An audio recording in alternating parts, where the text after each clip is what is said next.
Au nom du Père et du Fils et du Saint-Esprit. Amen. Bonjour ma famille prophétique, bonjour à toi qui te connecte en ce moment même. Je bénis ton foyer, je bénis ta vie. En cet instant, nous voulons nous placer sous la protection du Très-Haut. Père, au nom puissant de Jésus, nous venons devant ton trône de grâce. Et je déclare en cet instant même que le sang précieux de l'agneau de Dieu, le sang qui a coulé à la croix du Calvaire, vient maintenant te couvrir entièrement.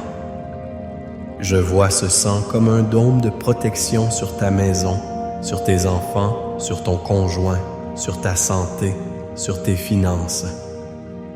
Aucune arme forgée contre toi par l'ennemi ne prospérera.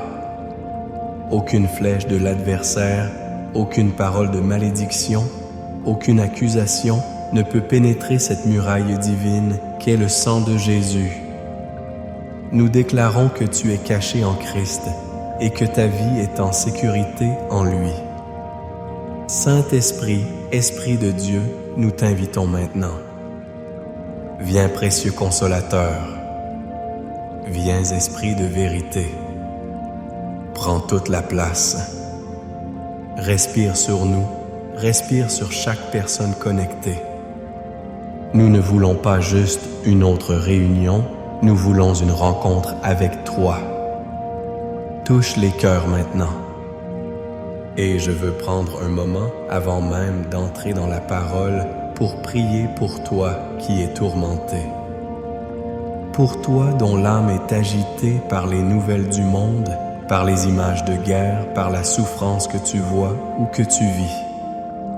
La parole nous dit dans le psaume 46, « Dieu est pour nous un refuge et un appui, un secours qui ne manque jamais dans la détresse. » Taptas. Peut-être que la détresse frappe à ta porte, peut-être qu'elle a envahi ton cœur, peut-être que tu as l'impression de te noyer dans un océan d'angoisse. En ce moment, au nom de Jésus, je commande à l'esprit de peur, à l'esprit de terreur, à l'esprit d'angoisse qui t'assiège de te lâcher maintenant. Je le lis et je lui ordonne de partir. Et je libère sur toi la paix de Dieu, cette paix qui surpasse toute intelligence, qu'elle vienne maintenant garder ton cœur et tes pensées en Jésus-Christ. Reçois-la. Reçois sa paix là où tu es. Famille, je suis si heureux de vous retrouver. Si ce ministère est une bénédiction pour toi, je t'invite à faire 3 choses très rapidement. D'abord, laisse un commentaire en écrivant « Amen, je reçois ma paix ». Ensuite, clique sur le bouton « J'aime » et abonne-toi à notre chaîne pour ne rien manquer de ce que Dieu fait au milieu de nous, notre famille prophétique. Et enfin, je te demande de partager ce direct avec au moins 7 personnes. 7 est le chiffre de la perfection divine. Sois un canal de bénédiction pour 7 personnes qui ont désespérément besoin d'entendre une parole d'espérance aujourd'hui. Et reste jusqu'à la fin, car à la fin de ce temps, je prierai spécifiquement pour tous ceux qui ont été déplacés, qui ont tout perdu, et je prierai pour une restauration surnaturelle de ce que la guerre et la violence leur ont volé. C'est une promesse.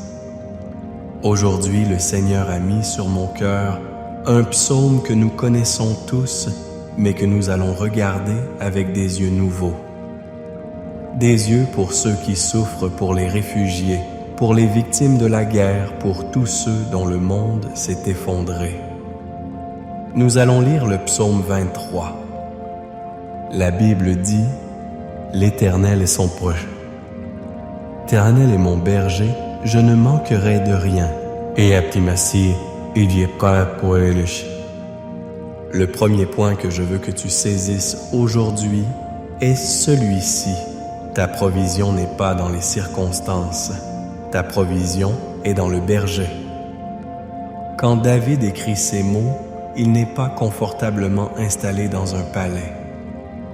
Une grande partie de sa vie, David a été un réfugié. Il a fui le roi Saül qui voulait le tuer. Il a vécu dans des grottes dans le désert. Il a connu la faim, la soif, la solitude, la trahison.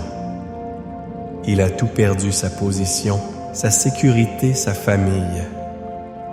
Comment un homme, dans une telle situation, peut-il déclarer avec une telle assurance « Je ne manquerai de rien » ? C'est une folie pour le monde. C'est parce que David avait compris une vérité fondamentale. Sa source n'était pas le royaume. Sa source n'était pas ses richesses. Sa source était le berger. Écoute-moi bien. Toi qui as dû fuir ta maison, toi qui as laissé derrière toi toute une vie. Tu regardes tes mains et elles sont vides. Tu regardes ton compte en banque et il est vide. Tu regardes ton avenir et il te semble vide. Et l'ennemi vient te murmurer à l'oreille. Tu as tout perdu, tu n'as plus rien, tu ne manqueras que de tout. Mais aujourd'hui, la voix de ton berger est plus forte que la voix du menteur. Et ton berger te dit, « Je suis avec toi. » Et parce que je suis avec toi, tu ne manqueras de rien. De quoi ne manqueras-tu pas? Tu ne manqueras pas de sa présence qui te fortifie. Tu ne manqueras pas de sa paix qui te garde. Tu ne manqueras pas de son amour qui te restaure.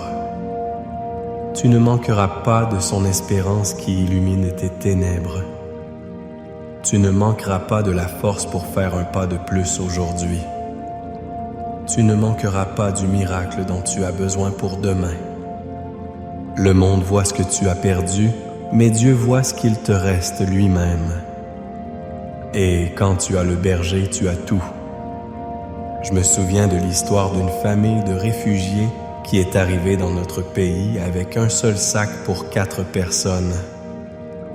Tout ce qu'ils possédaient était dans ce sac. Mais la mère m'a dit, avec des larmes de joie, « Pasteur, nous avons tout perdu, mais nous avons trouvé Jésus dans le camp de réfugiés. Avant, nous avions une maison, mais pas de foyer.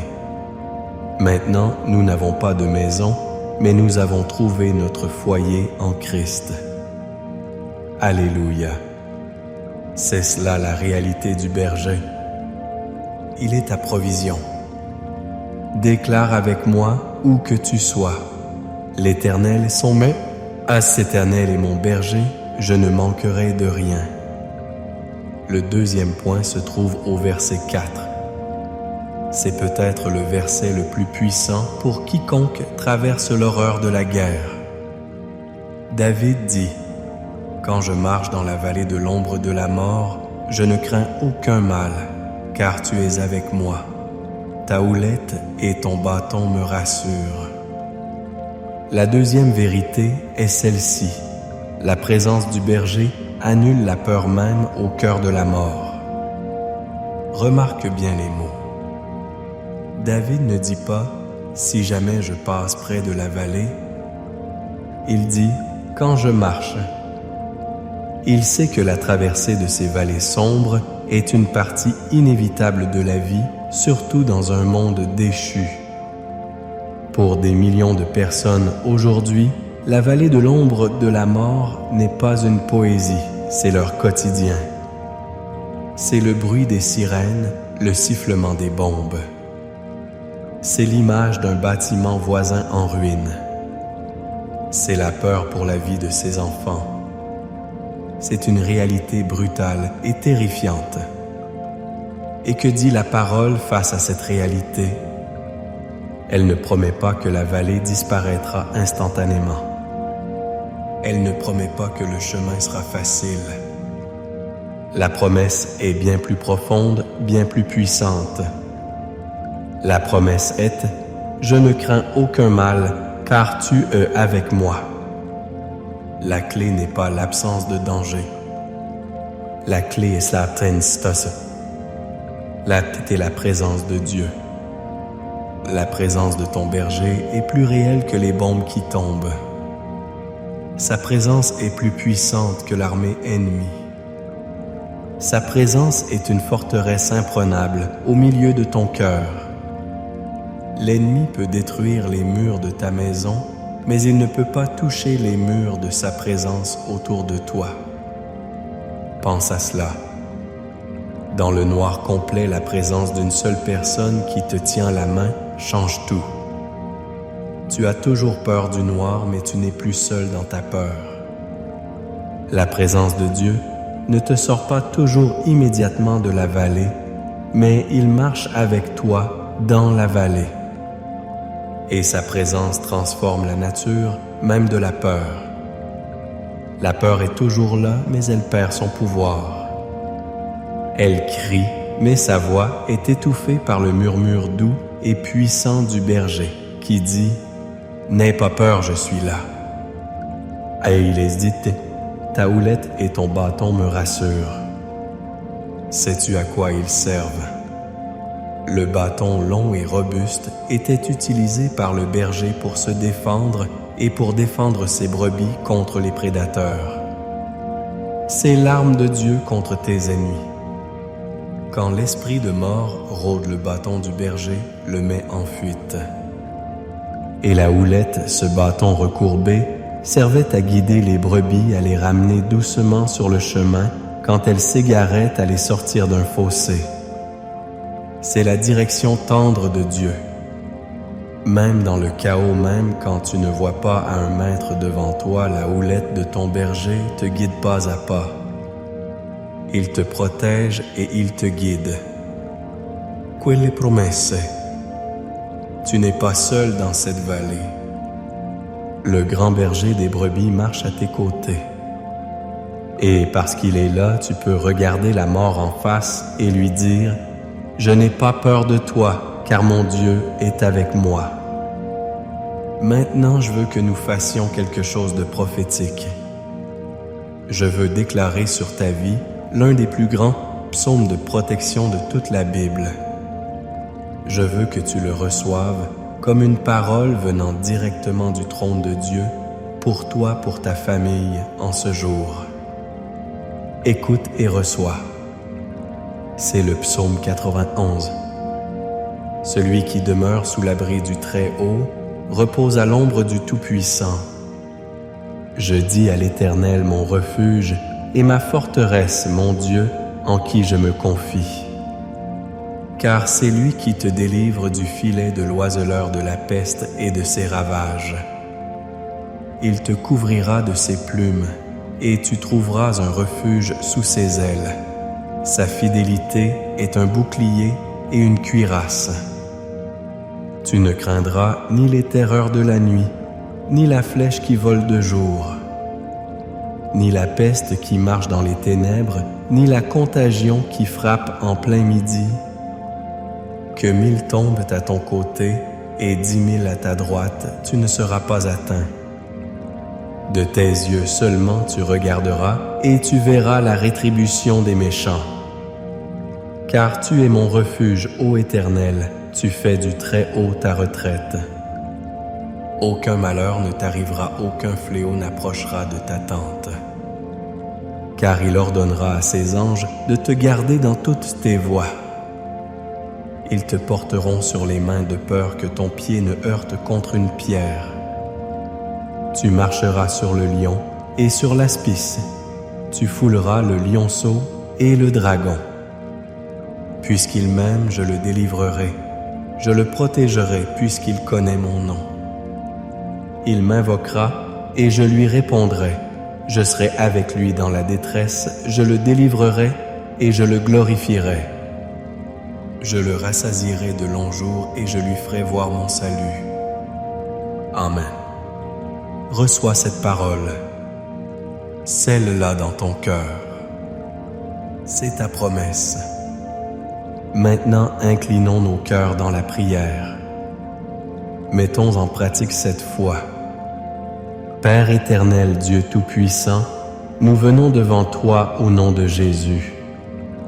Nous te remercions pour ta parole qui est une lampe à nos pieds et une lumière sur notre sentier.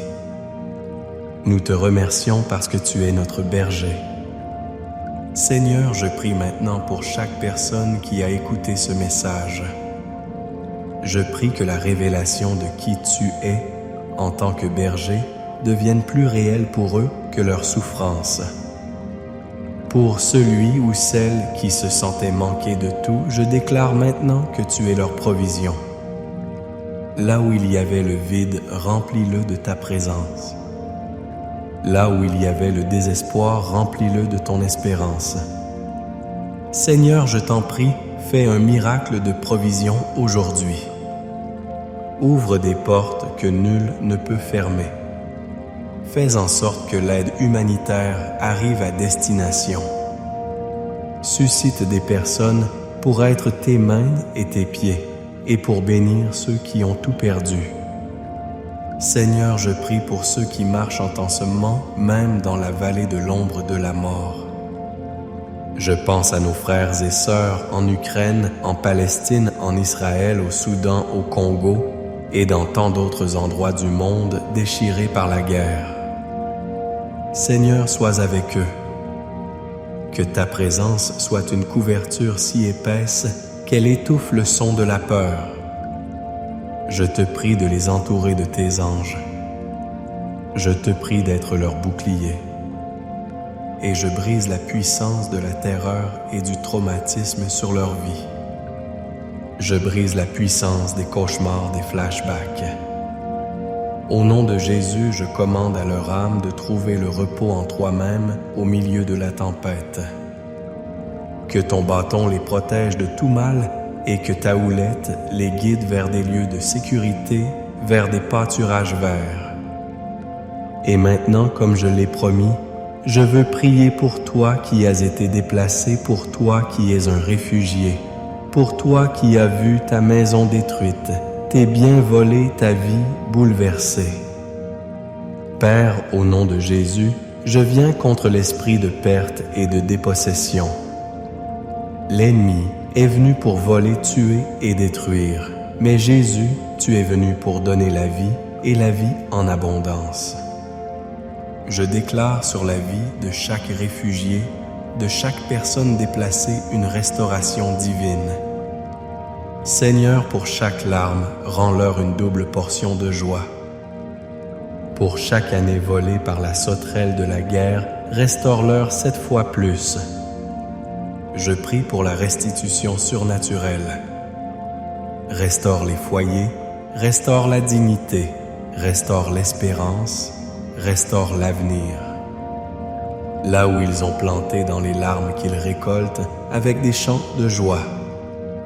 Je prie pour que tu leur ouvres des portes dans les nations où ils se trouvent.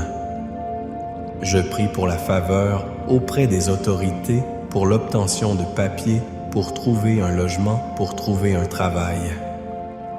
Je décrète et je déclare que ce que l'ennemi a voulu pour leur destruction, tu le transformes en un témoignage puissant de ta fidélité et de ta puissance de restauration. Je prie pour les familles déchirées par la guerre. Seigneur, réunis ce qui a été séparé. Guéris les cœurs des enfants traumatisés. Restaure les mariages mis à rude épreuve par la détresse.